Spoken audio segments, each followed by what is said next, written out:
So he'll be back on the field shortly, still nursing that impact gingerly as the corner kick comes into the far post, and nobody picking the man up as the ball does end up in the hands of Sam Sargent.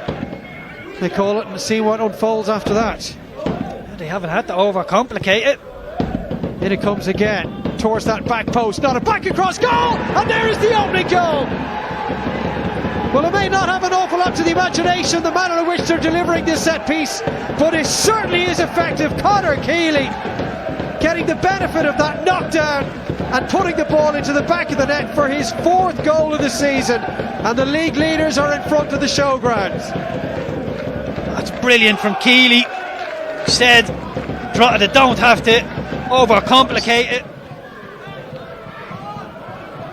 There's Reynolds, and he had his pocket picked by Thomas Alua, who's bearing down on the Sligo Rovers goal again and didn't quite get anything on the effort of goal. It was an easy save at the end for Sam Sargent.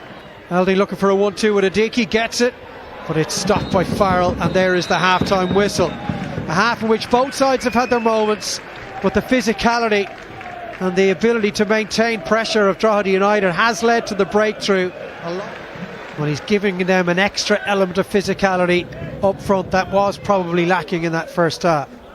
You need to up the tempo, go from back to front a lot quicker. A little bit of space for Malley, who's going to hit one here. He got hold of it, and Luke Dennison made the save look pretty easy. So this is his first appearance since the defeat at Bohemians on the 4th of April.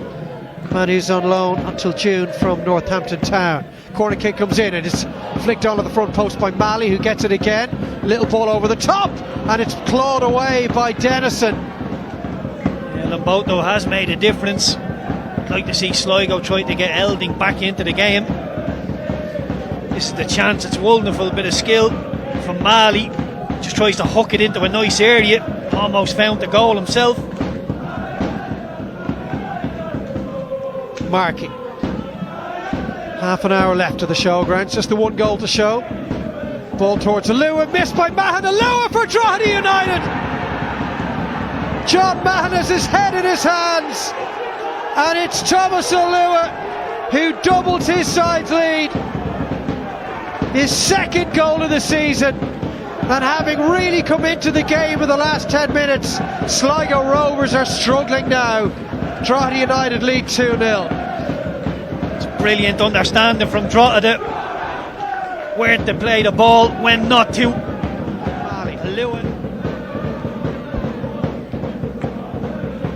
Fitzgerald, a bit isolated down that left hand side, and he's wriggled away from both Farrell and Ahu. He's really struggling, and the ball is put to the back post, and it's tucked away by Batman Elding. It was always going to be him that was going to make the breakthrough. He looked the most likely to threaten the Drogheda United defence, and it is the teenager that pops up the far post after a wonderful bit of endeavour from Will Fitzgerald, and Owen Elding tucks the ball away. You can hear it in the crowd now. And Sligo play those balls forward to Lamboto. The crowd are interested. He's on the ball again here. Lamboto gets away from Keeley. Oh, it's an own goal! It's gone in off James Bulger, and Sligo Rovers have turned this around. Again, Fitzgerald, central to everything they've done well in this last 10 minutes spell. Into Lamboto, who burnt off his marker, fizzed one across, and all Bulger could do was unfortunately. So he is on in time to help defend this corner kick, to be delivered by Farrell. An in-swinger to that far post, and the header coming in, it's off the post, and it's somehow hacked clear.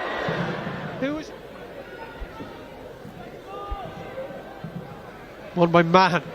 What a presence he's been in the air, and a tough night for Sligo Rovers. Alua, his ball goes straight into the hands of Sargent, who spots.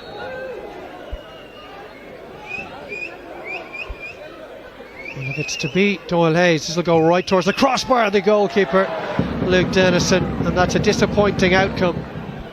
Is there time for one more opportunity? Alua trying to give McIlroy a problem, dealt with by Mahan, and there is the full-time whistle.